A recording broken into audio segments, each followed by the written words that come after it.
अस्सलाम वालेकुम प्यारे रीडर्स। आज हम रीड करेंगे हाथ से मोहब्बत के नावल की episode last part 1। So let's start this amazing novel. Jafar साहब सामने सोफे पर सर पकड़कर बैठे थे। साथ जैन भी बैठा था जो कि मुंह खोले हैरानगी से मूसा को देख रहा था। और अब जाफर साहब ने घूर कर मूसा को देखा। रात 2 बजे तक सब इनके घर थे। 2 बजे सब वापस गए और अब रात के 3 बजे मूसा ने सबको लाउंज में इकट्ठा किया हुआ था और साथ एक नया शोशा छोड़ा कि वो भी जैन के साथ रुखसती चाहता है। और अब 5 बज चुके थे। मुसलसल 2 घंटे से मूसा को जैन और जाफर साहब सब जाकर थक गए थे कि इतनी जल्दी ये मुमकिन नहीं, सदीकी साहब नहीं मानेंगे। लेकिन मुर्गे की एक टांग के मुतरातिफ मूसा की एक ही रट थी कि वो अभी रुखसती चाहता है। ये रात को बंद कमरे में मुलाकात में ऐसा क्या हो गया कि तुमसे सब्र नहीं हो रहा और तुमने रुखसती का शोर डाल दिया है। जैन की जबान में खुजली हुई और वह खुद को कहने से बाज न रख सका। जबकि जाफर साहब जो घूर कर मूसा को देख रहे थे अब जैन को देखने लगे, जो कि सटपटा गया इनकी नज़रों को खुद पर महसूस करके। इसलिए सर खुजाकर दांतों की नुमाइश की। वो तो डैड ऐसे ही, बस मैंने देखा था, काफी ले जाते हुए नेहा को। मूसा के कमरे में जैन ने मिनमिनाते हुए कहा, तुम ये जो दूसरों के मामलात में टांग अड़ाते हो, पास आ जाओ अपनी हरकतों से। ये ना हो कि मैं तुम्हारी रुखसती भी रोक दूं। तुम्हारी बीवी तो पहले ही तुम्हारे तरलो मिन्नतों के बाद रुखसती के लिए मानी है। जाफर साहब ने तंज का तीर चलाते हुए जैन को बखला कर रख दिया, जो बेचारा अपना सा मुंह लेकर बैठ गया। नो डैड, ये जुल्म मुझ पर मत करिएगा। क्या आप नहीं चाहते जल्द से जल्द आपने पोते पोतियों का मुंह देखे? फिर जिंदगी का क्या पता होता है। आपकी तो उम्र। अभी वह बात मुकम्मल करता कि जाफर साहब के भारी हाथ के जहां ने उसका मुंह बंद करवा दिया। बेशरम, जाफर साहब मुंह में पड़पड़ा कर रह गए। हाँ बरखुरदार, तुम्हें बैठे बिठाए कौन सा दौरा पड़ गया है जो तुम बाप की जान खा रहे हो? चूजा अभी अंडे से निकला नहीं और रुखसती की पड़ गई है।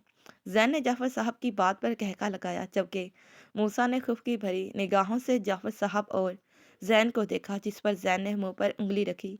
लेकिन मूसा जानता था कि हंसी जब्त नहीं हो रही इससे। डैड, मैं नहीं जानता कुछ भी। आप कैसे भी करके सदीक अंकल को मनाए। रुखसती इसी हफ्ते के अंदर होगी, वरना मैं एक हॉस्पिटल वालों के साथ 10 साल का कॉन्ट्रैक्ट साइन करने वाला हूँ। 10 साल वहाँ पर ही जॉब करूँगा और 10 साल के बाद भी मेरा कोई पता नहीं, वापस आऊँ या ना। बैठी रहेगी यहाँ पर मेरे नाम पर, लेकिन रुखसती नहीं लूँगा। और आप अपने दोस्त को जवाब देते रहिएगा, क्योंकि अब आप मेरी बात नहीं मान रहे, तब मैं नहीं मानूंगा। अब फैसला आपके हाथ में है, आप क्या चाहते हैं? सोचकर मुझे शुभ जवाब दीजिएगा, मैं फिर अपनी फ्लाइट बुक करवा लूंगा। मूसा ये बोलकर रुका नहीं, बल्कि तेजी से वहां से उठ गया और सीढ़ियां चढ़कर अपने कमरे में आ गया। इसने घी टेढ़ी उंगली से निकालने का सोच लिया था। खोते के पुत्र दोनों के दोनों निकम्मे, जाफर साहब ने गुस्से से कहा। डैड, मेरा क्या कसूर? जैद ने कहा। शट अप, दफा हो जाओ अपने कमरे में, जाफर साहब ने गुस्से से कहा। तो जैद ने चुप होने में ही आफियत जारी। देख रही हैं आप अपनी औलाद को, बाप को ब्लैकमेल करके किया है। चूजे की भी पर निकल आए हैं इस खोते से, तो मुझे कोई उम्मीद नहीं थी। उन्होंने जैन की तरफ इशारा करके कहा, जिसने सदमे से बाप को देखा लेकिन बोलने की हिम्मत नहीं की। लेकिन मुझे लगता था मूसा मेरा बेटा बहुत फर्माबरदार और शरीफ है, लेकिन देखा कैसे मुझे धमकी देकर गया है। जाफर साहब ने अपनी बेगम को दुख से देकर कहा, क्या हो गया है आपको? आप अपना ब्लड प्रेशर हाई न कर लीजिएगा। जो वो कह रहा है, मान ले बात जवान औलाद है, किसी वजह से हमसे मुतफिर ना हो जाए। मिसिस जाफर ने कहा, हाँ मान लो इसकी बात, जैसे मेरे बस में है ना कि कोई खिलौना मांग रहा है और इसे पकड़ा दूं। सदीकी कभी नहीं मानेगा, जाफर साहब ने परेशानी से कहा। आप एक दफ़ा भाई साहब से बात तो करके देखें, क्या पता वो मान जाए। सुबह कहता हूँ सदीकी से बात, फिर देखता हूँ क्या रद्द अमल होता है इसका। मुझे तो बेहद शर्मिंदगी हो रही है। मैंने निकाह के वक्त इसे कहा था कि जैसे वो कहेगा वैसे धूमधाम से नेहा और मूसा की शादी करेंगे, लेकिन लॉर्ड साहब ने नेहा हुक्मनामा जारी कर दिया है। जाफर साहब का गुस्सा किसी सूरत कम ही नहीं हो रहा था। इधर मूसा अपने कमरे में आकर अब सुकून में था, क्योंकि जानता था कि जो धमकी वो जाफर साहब को लगा कर आया है वो अब ज़रूर कुछ ना कुछ करेंगे, क्योंकि सदीकी साहब को वो भाइयों की तरह समझते थे। और मूसा जानता था कि वो अनाया को भी बहू बनाना चाहते थे, लेकिन किस्मत को ये मंजूर नहीं था और अब नेहा की दफ़ा इनकी ख्वाहिश पूरी हो गई थी। और वह किसी सूरत भी नहीं चाहेंगे कि कोई मसला हो किसी भी वजह से। और इसने सोच लिया था कि नेहा के होश ठिकाने तो अब वो खुद लगाएगा, क्योंकि इसने नोट कर लिया था कि वह शदीद किस्म की बदगुमान हुई है। नरमी से काम नहीं बनेगा। दूसरी तरफ लीजा ने जब से नेहा और मूसा को एक दूसरे के इतने करीब देखा था, वो अंगारों पर लौट रही थी। इसने अपने कमरे की हर चीज़ तहस नहस कर दी थी। इसने अपना कमरा भी लॉक किया हुआ था। मुलाजमा ने भागकर इसके डैड को बताया, जो बदहवासी में लीजा की तरफ भागे। और पिछले 20 मिनट से वो दरवाज़ा बजा रहे थे, लेकिन वो नहीं खोल रही थी। बस अंदर से चीज़ें टूटने की आवाज़ें आ रही थी। लीजा के डैड ने फौरन मुलाजमा को डुप्लीकेट चाबी लाने को कहा। मुलाजमा ने चाबी लाकर दी तो उन्होंने जल्दी से दरवाज़ा खोला और अंदर आए। लेकिन कमरे में हर तरफ कांच बिखरा हुआ था। कमरे की हर चीज़ टूटी थी। अलमारी से सारे कपड़े भी बाहर थे और लीजा बिखरे हुए बालों और बिखरी हालत में बेड से टेक लगाकर घुटनों में सर देकर बैठी थी। लीजा के डैड कांच से बचते बचाते लीजा तक पहुंचे और इसे पुकारा, लीजा मेरी बच्ची, क्या हुआ है? लीजा ने घुटनों से सर उठाकर अपने डैड को देखा और रोते हुए इनके गले लग गई। डैड, वो सिर्फ मेरा है, मुझे इससे बहुत मोहब्बत है, मैं इसके बगैर नहीं रह सकती। अगर आप चाहते हैं कि मैं खुदकुशी ना करूं तो आपको कुछ भी करके इसे मेरा करना होगा, लीजा ने चीख कर अपने बाप को कहा, जो हैरान होकर अपनी बेटी की बात सुन रहे थे। लीजा तो अब खुश रहने लगी थी। इसकी डॉक्टर ने भी इसमें ये तब्दीली महसूस की थी। अब तो वो सेशन भी नहीं लेती थी, फिर भी ठीक थी, क्योंकि वह एक नफ्सियाती मरीज़ा थी। कौन बेटा, किसकी बात कर रही हो? डैड, मैं मूसा की बात कर रही हूँ, मेरा दोस्त मूसा। आपको याद है ना, मैं इसे घर भी लेकर आई थी, जो पाकिस्तान से स्टडी के लिए यहाँ आया है। लीजा ने बताया तो इसके डैड की आंखों के सामने मूसा का सरापा लहराया। जबकि अपने डैड के तासुरात देकर लीजा ने फिर बोलना शुरू किया, अब याद आया ना आपको डैड? डैड, मुझे मूसा से बहुत मोहब्बत है। इनफैक्ट पहली नज़र में इसे देखकर मुझे इससे मोहब्बत हो गई थी। लेकिन डैड, इसका निकाह हुआ है, वो इस लड़की से मोहब्बत करता है और मैं ये सब बर्दाश्त नहीं कर सकती। मेरा दिल करता है मैं इस लड़की को जान से मार दूँ, और मैं ऐसा करूँगी भी, अगर कभी ऐसा करना पड़ा। डैड प्लीज़, मुझे मूसा चाहिए, प्लीज़ डैड। वो पाकिस्तान गया है इस लड़की के पास डैड। मैंने इन दोनों को दूर कर दिया था एक दूसरे से, लेकिन वो मुझे बताए बगैर फिर पाकिस्तान चला गया। डैड, मैं खुद को कुछ कर लूँगी, प्लीज़ डैड, मुझे मूसा चाहिए, किसी भी कीमत पर। अब लिज़ा अपने बाल खींचकर ज़ोर-ज़ोर से चीखने लगी। इसके डैड ने बहुत मुश्किल से इसे काबू किया और जल्दी से एक इंजेक्शन जो मुलाज़िमा लेकर आई थी, फ़ौरन इसे लगा दिया, जिससे वो होशो-हवास से बेगाना हो गई। लिज़ा के डैड ने इसे बेड पर लिटाया। मुझे तुम्हारी खुशी के लिए किसी की खुशी छीननी भी पड़ी तो मैं छीन लूँगा। तुम फ़िक्र ना करो मेरी जान, अगर तुम्हारी खुशी मूसा है तो ज़रूर वो तुम्हें ही मिलेगा। ये मेरा वादा है तुमसे। लिज़ा के डैड ने लिज़ा का हाथ होंठों से लगाया और बाहर निकल गए। जाफर साहब अगले ही दिन सदीकी साहब के पास आ गए थे और इन्हें नेहा की रुखसती के लिए इसरार करने लगे। लेकिन सदीकी साहब किसी सूरत मान नहीं रहे थे। अभी वो नेहा की शादी नहीं करना चाहते थे, और तब तक तो बिल्कुल भी नहीं जब तक नेहा की स्टडी कंप्लीट नहीं हो जाती। नेहा खुश थी कि इसे कुछ करना नहीं पड़ा, बल्कि इसके डैड ही नहीं मान रहे रुखसती के लिए। 2 दिन से जैन जाफर साहब और मिसिज जाफर सदीकी साहब को मना रहे थे, पर वो नहीं मान रहे थे। वो समझते थे कि अभी नेहा पर इतनी बड़ी ज़िम्मेदारी नहीं डालनी चाहिए। अभी वो इस काबिल नहीं। सबने आकर मूसा को सदीकी साहब का जवाब बता दिया था कि वो अभी रुखसती के लिए राज़ी नहीं, जिसे सुनकर मूसा ने अपने लब भींच लिए। और अब इसने फैसला किया था कि वह खुद इससे मिलेगा, और वो मिलने जा रहा था। जाफ़र साहब इसे रोकते रह गए, लेकिन वो नहीं रुका। मूसा, याद रखना, मैं ये बर्दाश्त नहीं करूँगा कि तुम सदीकी से किसी भी किस्म की बदतमीज़ी करो, जाफ़र साहब ने गुस्से से कहा। डैड, आपको अपनी तरबियत पर यकीन होना चाहिए कि आपने हमें बड़ों से बदतमीज़ी नहीं करना सिखाई, इसलिए बेफिक्र रहें। मूसा ये बोलकर अपनी गाड़ी में बैठ गया। मूसा रात के वक्त आया था। सब डिनर कर रहे थे। नेहा भी सामने ही खाने की प्लेट पर झुकी हुई नजर आई, जो कि लाइट पर्पल कलर की कमीज शलवार में थी और बालों की ऊंची पौनी की हुई थी। मूसा ने गहरी नज़रों से नेहा को देखा, जबकि नेहा ने खुद पर नज़रों की तपश महसूस की थी। सामने ही मूसा व्हाइट शर्ट और जीन्स में सलीके से बाल सेट किए खड़ा था। नेहा एकदम से मूसा को देखकर हैरान हुई। इससे पहले कि कोई और तवज्जो देता, मूसा ने बुलंद आवाज में सबको सलाम किया। सिद्दीकी साहब मूसा को देखकर खुश हुए और उठकर मूसा से मिले।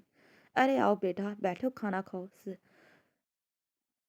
सिद्दीकी साहब ने खुशदिली से कहा तो मूसा ने इनकार किया। नहीं अंकल, मुझे बिल्कुल भी भूख नहीं, बस आपसे कुछ ज़रूरी बात करनी थी। अरे बेटा, बातें तो होती रहेंगी, तुम बैठो, खाना खाओ।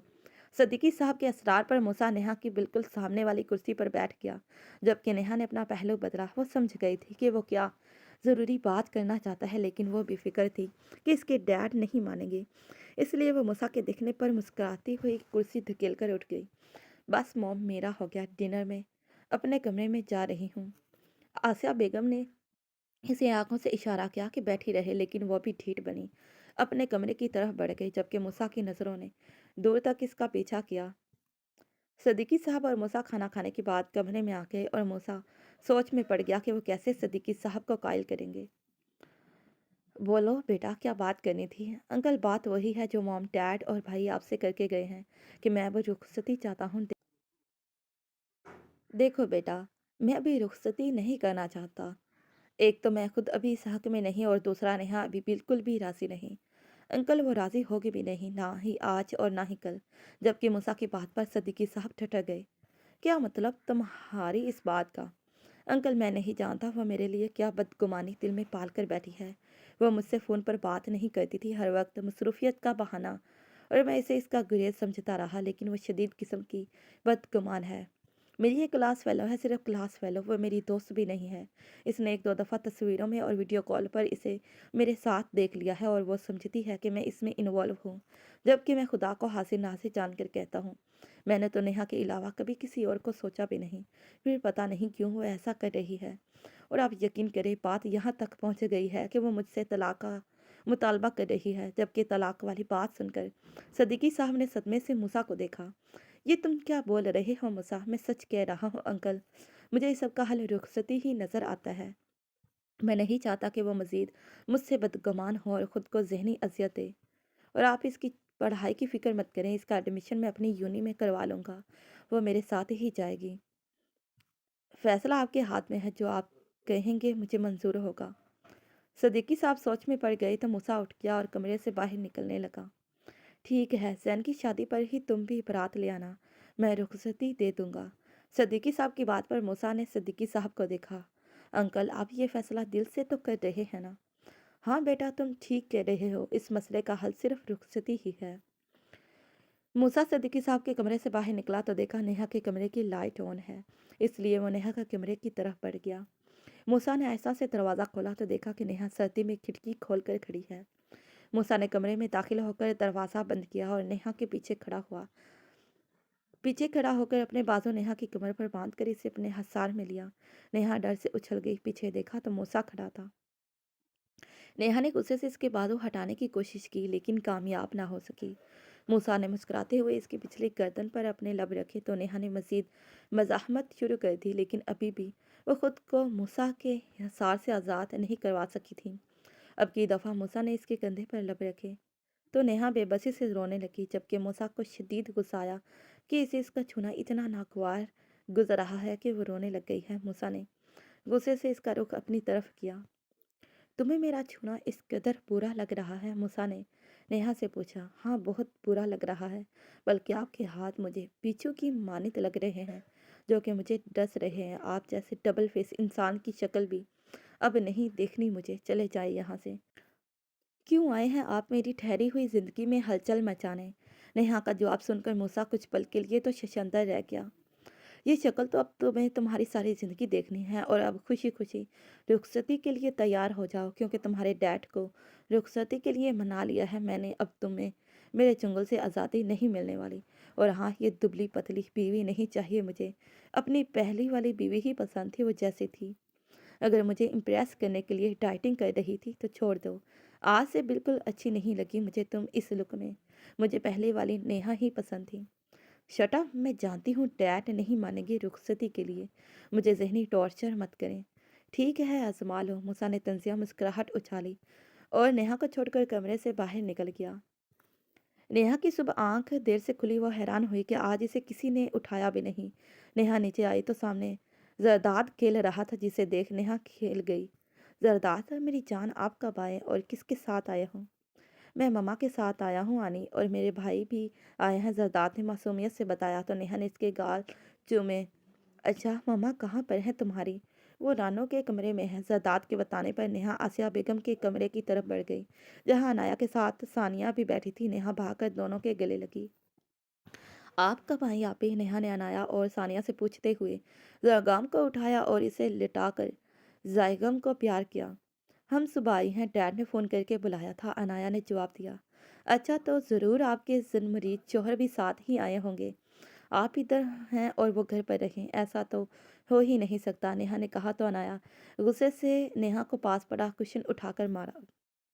देख लें मॉम, मेरे शौहर की ज़रा इज्जत नहीं करती ये, और जिसे तुम जन्मरीति बोल रही हो, ये हम दोनों का प्यार है। और याद करो, कभी मेरे शौहर से शादी के सपने देखती थी तुम? अनाया ने इसे याद दिलाया। वो तो लड़ाका औरतों की तरह शुरू हो गई थी। सानिया हंस हंस कर लोटपोट हो रही थी। हमजा ने अंदर आकर पीछे से नेहा की पौनी खींची। ज़रूर मेरी बीवी की दुम पर नेहा ने पाँव रखा है, इसलिए माहौल गर्म महसूस हो रहा है। जबकि हमज़ा की बात पर सानिया और नेहा ने कहका लगाया, और अनाया ने खश्मगी नज़रों से हमज़ा को घूरा, जिसने जवाब में फ्लाइंग किस की अनाया को, जो कि नेहा और सानिया ने देख ली और सीटी बजाई, जिस पर अनाया पाँव पटक कर कमरे से बाहर चली गई और पीछे हमज़ा भी चला गया। अच्छा नेहा, अब तुम रुखसती तक यूनी से छुट्टियां ले लो। जबकि नेहा को बात समझ नहीं आई थी। क्या मतलब? मतलब तुम्हारी भी तो शादी है जैन की शादी के साथ, आसिया बेगम ने ये बताकर गोया। नेहा के सर पर धमाका किया, जो कि फटी फटी नज़रों से आसिया बेगम को दिखने लगी। नेक्स्ट एक पार्ट भी हो सकता है और दो भी। मुझे लगता है लास्ट एपी लिखना सबसे ज़्यादा मुश्किल होता है, क्योंकि इस एपी में आपको पूरा नावल समेटना होता है। लास्ट में हमें कोशिश करनी होती है कि कोई बात ऐसी ना रह जाए कि जो क्लियर ना हो और कहानी में झोल लगे, वगैरह वगैरह। मुझे तो समझ ही नहीं आ रही कि कैसे लिखूं कि एंड अच्छा हो। खैर, कोशिश करूंगी। तो प्यारे रीडर्स, ये रही आज की एपिसोड। एपिसोड अच्छी लगी हो तो वीडियो को लाइक और चैनल को ज़रूर सब्सक्राइब कर दीजिएगा। फिर मिलती हूँ इसी नॉवल के नेक्स्ट पार्ट पर। तब तक के लिए प्यारे रीडर्स, अल्लाह हाफिज़, bye bye and take care. Thanks for watching this video.